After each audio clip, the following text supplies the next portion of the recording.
किसका हक का पैसा था और किसने खाया था। बरसों पुरानी कर्ज देखो कैसे लौट कर आया था। तो देर किस बात की, चलो आज की ईमानदारी की कहानी शुरू करते हैं।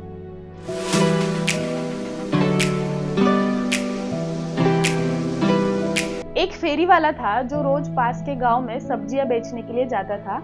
लोग उसे पहचानते थे क्योंकि वो हर रोज सब्जी बेचने आता था, सही तोल देता था और बिना ज्यादा बहस किए काम करता था, इसलिए लोगों को वो पसंद भी आता था। उसी गांव में एक बूढ़ी माँ रहती थी जिसके 2 बेटे थे, लेकिन एक बेटा कुछ साल पहले गुजर चुका था और छोटा बेटा शहर में कुछ छोटी मोटी नौकरी करता था। बूढ़ी माँ कम बोलती थी, लेकिन जो बोलती थी वो एकदम सही होता था। एक शाम बूढ़ी माँ ने फेरी वाले से कुछ सब्जी खरीदी और दाम को लेकर मोल भाव हुआ जैसे हर रोज होता है, और उसके बाद सब्जी लेकर बूढ़ी माँ घर चली गई। अगली सुबह फेरी वाला वापस गांव सब्जी बेचने के लिए आता है। बूढ़ी माँ जैसे ही उसे देखती है धीरे धीरे उसके पास पहुंच जाती है। सब्जी वाले को लगा बूढ़ी माँ को कुछ सब्जी लेना होगा, लेकिन बूढ़ी माँ के हाथ में एक 20 रुपए का नोट होता है और बूढ़ी माँ बोली कि बेटा ये 20 रुपए रख लो, क्योंकि कल सब्जी खरीदते वक्त तुमने गलती से मुझे 20 रुपए ज्यादा दे दिए। रात भर मन ठीक नहीं था, इसलिए आज लौटाने आई। फेरी वाला हैरान हो गया और बोला कि कल तक तो आप 2-2 रुपए के लिए मोल भाव कर रही थी और आज 20 रुपए लौटाने आए हो। बूढ़ी माँ ने मुस्कुराकर बोला,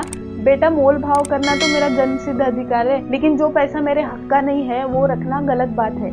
मेरा एक बेटा था जो अभी गुजर चुका है, लेकिन वो हमेशा बोलता था, माँ दूसरों का पैसा कभी मत रखना, क्योंकि भगवान सब देखता है और वो सीधा अपने बच्चों पर असर पड़ता है। मैं एक बेटा खो चुकी हूँ, लेकिन दूसरे बेटे के नसीब के साथ खिलवाड़ करना नहीं चाहती। ये बात फेरी वाले के दिल को लग गई। उसने 20 रुपए तो ले लिया, लेकिन बूढ़ी माँ के जो शब्द थे उसके दिमाग से हट ही नहीं रहे थे। उससे याद आया कि लगभग 10-15 दिन पहले जब भी वो शहर के मंडी सब्जी खरीदने गया था, बिल बनाते वक्त उसने 500 रुपया कम लिखा था ताकि उससे सब्जी ज्यादा आ जाए और पैसा कम देना पड़े। उस वक्त उसे ये लग रहा था कि छोटी सी बात है, मुझे कौन पूछने वाला है, लेकिन आज बूढ़ी माँ की बातें उसे अंदर से हिला चुकी थी। अगली सुबह फेरी वाला सीधा मंडी पहुंच गया जिससे वो हर रोज सब्जियां लेता था। फेरी वाले ने कहा, भाई 10-15 दिन पहले जब भी बिल बन रहा था तभी मैंने 500 की गलती की थी, ये लो तुम्हारी 500 रुपए। मंडी वाला हंसा और बोला, भाई छोड़ ये छोटी मोटी गलतियां, बिजनेस में होती रहती है, तुम इतने दिन बाद क्यों भागते भागते ये 500 रुपए लौटाने आए हो। फेरी वाले ने कहा, नहीं भाई, मुझे किसी ने कहा है कि दूसरे का गलत पैसा रखने से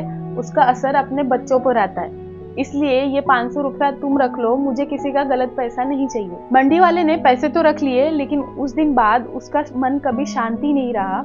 उसे एक सालों पुरानी बात याद आ गई। सालों पहले मंडी वाले ने अपने दोस्त से 3 लाख रुपए उधारी लिए थे, लेकिन उसके अगले दिन ही उसके दोस्त का एक्सीडेंट हो जाता है। एक्सीडेंट इतना सीरियस था कि उस आदमी का वहीं पर मौत हो गया, लेकिन सबसे बड़ी बात ये थी कि उस आदमी ने किसी को ये नहीं बताया था कि उसने 3 लाख रुपया अपने दोस्त को उधार दिया। इसलिए उसके जाने के बाद मंडी वाले से किसी ने पैसे के बारे में पूछा ही नहीं। टाइम बीतता गया, लेकिन वो पैसा उसके पास ही थे, इसलिए उससे लगने लगा कि ये पैसे के बारे में अभी मुझे कौन पूछने वाला है, ये पैसा मैं अपने पास ही रख लेता हूँ। लेकिन आज एक फेरी वाले ने उसके अंदर का दबा हुआ सच को जगा दिया था। वो 2 रात तक सो नहीं पाया। हर दिन उसे सिर्फ ये याद आ रहे थे कि कहीं ये सब उसके बच्चे पे ना आ जाए। आखिरकार वो बैंक गया और 5 लाख रुपए निकाले। फिर वो गांव के उसी घर के बाहर खड़ा था जहां वो बूढ़ी माँ रहती थी। दरवाजा खुला, लेकिन बूढ़ी माँ उसे पहचान नहीं पाई। तभी मंडी वाला बोला कि माँ, मैं किसी का बहुत पुराना कर्ज लेकर आपके पास आया हूँ। मैंने आपके बेटे से 3 लाख रुपए लिए थे, लेकिन उसके अगले दिन ही उसका एक्सीडेंट हो गया। उसके जाने के बाद मैं चुप रहा क्योंकि आप सबको भी इसके बारे में पता नहीं था, लेकिन आज मुझे समझ आया कि किसी का गलत पैसा रखना अपने बच्चों के ऊपर भारी पड़ सकता है। अभी आप ये 5 लाख रुपया रखिए, मुझे बस इतना चाहिए कि मेरे मन का बोझ हल्का हो जाए। ये सुनकर बूढ़ी माँ के आंख में आंसू आ गए। उन्होंने पैसा तो नहीं गिना, बस इतना कहा, बेटा सच कभी छुपता नहीं है, देर से ही सही लेकिन वो सामने आ जाता है। पता है वो 5 लाख रुपए सिर्फ पैसे नहीं थे, उस बूढ़ी माँ के लिए सालों की कमाई थी। वो एक बेटा तो खो चुकी थी और एक दूसरा बेटा था जो शहर में कुछ छोटी मोटी नौकरियां कर रहा था, लेकिन फिर भी घर चलना बहुत मुश्किल हो रहा था। ऐसे में 5 लाख रुपया उनके लिए बहुत बड़ी रकम थी, इतनी बड़ी कि उनकी लाइफ थोड़ी अच्छी हो सकती थी। लेकिन यहाँ पर सबसे बड़ी बात ये थी कि ये पैसा किसी लालच से नहीं, लेकिन उनकी ही ईमानदारी से लौट कर आई थी। तो कैसी लगी आपको कहानी, मुझे कमेंट में बताओ। मिलते हैं और एक मस्त कहानी के साथ, तब तक के लिए बाय। चैनल को लाइक कर दो, शेयर कर दो, सब्सक्राइब कर दो, वापस बोलूं, कर दो यार। बाय।